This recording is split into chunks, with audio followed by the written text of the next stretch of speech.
Hi, I'm Megan Lautz, and I'm a registered dietitian and personal trainer with Fairfax Fire and Rescue. And today we're going to talk about what to eat before the CPAT test. So a little bit about me. I am a registered dietitian, but I'm a civilian. And working with firefighters, I tried and took the CPAT test. It took me about 3 tries, but I did end up passing. And it is super important to optimize your hydration and optimize your food choices prior to taking the CPAT test. So when we're talking about hydration, it's not just a couple glasses of water prior to coming into CPAT. You actually need to start hydrating the day before your test. So at about 2 p.m., you want to work on getting about 32 ounces to 64 ounces by the end of the day before your CPAT test. My suggestion is to purchase a 32-ounce water bottle with a straw. That way, when you're sitting at your desk or you're doing some work around the house, it's a little bit easier to remember, and also you already have the ounce goal right here. So you can work on that throughout the day while you're getting work done around the house or while you're sitting at a desk at work or something like that. So why is hydration so important for CPAT? Well, we're going to strap on a 50-pound weight vest to you and then add another 25 pounds while you're on the stair mill. It's going to be sweaty, it's going to be a little claustrophobic. You're going to be working really hard and sweating quite a bit. So we want to make sure that you're adequately hydrated before you even start the test. After the test, we still want to recover with about 16 to 32 ounces of water after you finish. Let's talk about the fun stuff, your food. The biggest mistake that we see with CPAT participants is not eating prior to the written test in the morning. Typically, the written test is between 7:30 and 11 a.m., and then the physical test won't be until 1, 3 o'clock, depending on when you take that test. So if you skip breakfast or you only eat a banana before you walk in, it could be 1 o'clock before you're actually settling in to take the test. You're not going to have enough fuel, you probably won't be hydrated enough, and you're not going to feel strong doing the CPAT events. So what we want to do is make sure that you're eating something right around breakfast that's substantial and high in carbohydrates. One of the big hot fad diets right now is keto diets, and that is not really the best way to optimize your workout at the CPAT. We actually want to focus on carbohydrate. The CPAT is only a 10-15 minute test. You need to pass it in under 10 minutes and 20 seconds. So that's actually that first energy system that we're working with is going to be primarily carbohydrate. So again, to optimize, carbs are going to include bread, grains, fruit, veggies, potatoes, peas, and corn. So considering you're starting at breakfast, you could do a breakfast sandwich with an English muffin, you could do toast, you could do a Smucker's Uncrustable, you could just have your standard breakfast really at any point. But really trying to focus on having a solid carbohydrate source. So once you've gotten through breakfast, you'll have the written exam, and that'll take you an hour, 2 hours, a few hours before we even actually get to the physical part of the test. So while you're waiting between the written exam and the physical test, or on your way over to the physical test, you need a carbohydrate-based snack that is low in protein, low in fiber, low in fat. Why? Fat, fiber, and protein slow stomach emptying. So if we have a high fiber, high fat snack, and then we have you push as hard as you can physically during the CPAT test, that can cause stomach issues, nausea, even vomiting. So focus on something simple, and it might not actually be the healthiest carbohydrate you've ever seen, but it can be like the Smucker's Uncrustables, a piece of toast, fruit, a smoothie, a carbohydrate-based bar. And your carbohydrate-based bars are going to be about 30 to 40 grams of carbohydrate. They're not going to be high in protein. And those are going to be your Fig bars, your Cliff bars, anything you might take if you were going hiking or on a long run. You could also consider Gatorade as your hydration source on the way over to the CPAT and during the CPAT.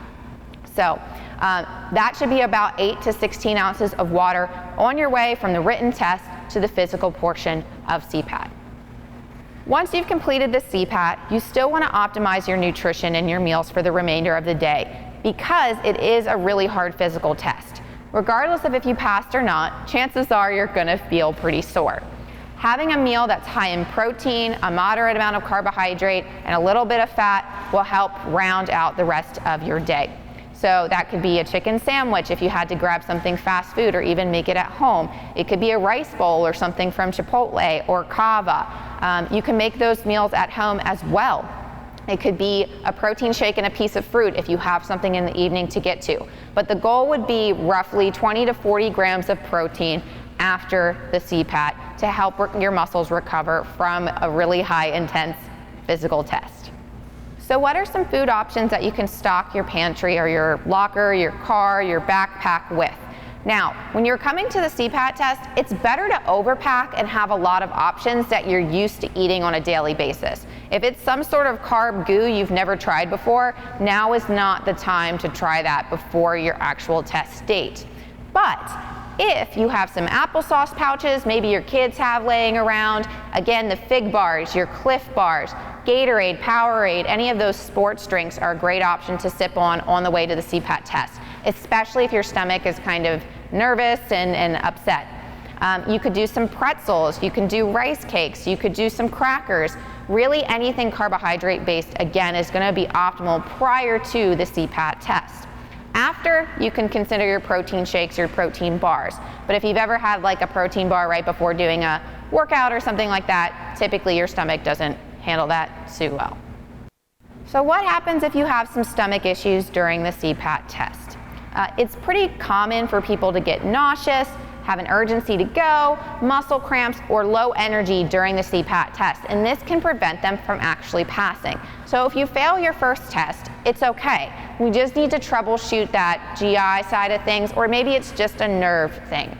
So first, when it comes to nausea and vomiting or some sort of stomach upset, we want to make sure that we're sticking to primarily carbohydrate foods, as we discussed earlier. Lower the fat, lower the fiber, lower the protein options prior to coming to your CPAT test. You could also consider a liquid meal or snack prior to coming in, so those applesauce pouches, your Gatorades, your Powerades would be good as well. When it comes to an urgency to go, it's usually caused by a high fiber or a high fat meal or artificial sweeteners. So you don't want to have any of these like diet-based foods that are low sugar prior to coming in. Again, that can cause some diarrhea or running to the bathroom kind of situation, which nobody wants before the CPAT test, right? The other big challenge that people have when it comes to CPAT is muscle cramps. And if muscle cramps are something you're having in maybe your quad or your calf or really anywhere, that could be related to not having enough sodium, which is contrary to the popular advice that we see on the internet, right? You might be losing too much salt prior to your test. So you can have Gatorade, you can have a oral rehydration solution like Drip Drop, Liquid IV, which are all available in packets at Costco, Amazon, Walmart. Or you can just add a pinch of salt extra to your Gatorade or your water. It's not going to taste the best, but it usually will do the job. You may also have a mobility issue if cramping occurs in your calves or in your quads or in your hips. You might need to actually do some foam rolling prior to stepping onto the CPAT testing area. The last thing that we might see at CPAT is low energy. So what if you're just kind of slugging through, you're not going fast enough, and you just don't have the energy to give it that extra push? Number one, you might not have eaten enough. If you haven't eaten enough, you don't have the carbohydrate in your system required to push through to the end of the test. Again, it's high intensity, but those 10 minutes and 20 seconds or less are going to feel like the longest 10 minutes and 20 seconds of your life. You're going to be breathing heavily, you're going to be sweating a lot, so we want to make sure that you eat enough prior. Obviously, you don't want to go to Golden Corral and go have a field day prior because it's going to make you sick. It's kind of finding that right balance. So practicing that on a regular workout is a good way to get started. From a low energy standpoint, it may or may not be food related. If you haven't been sleeping, if you're really nervous, you might need to work more on mindset techniques and stress reduction techniques, whether that's breathing or power posing. There's all kinds of things that can help with nerves prior to the CPAT test. In summary, prior to CPAT, we're going to focus on fluid and hydrating at 2 p.m. by the day before.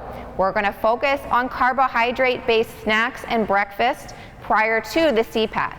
And after the CPAT, we're going to focus on protein, ideally 20 to 40 grams, either through an animal-based protein, a protein powder, or a protein bar. We're really excited to have you come out and try the CPAT. We look forward to it, and good luck with your test.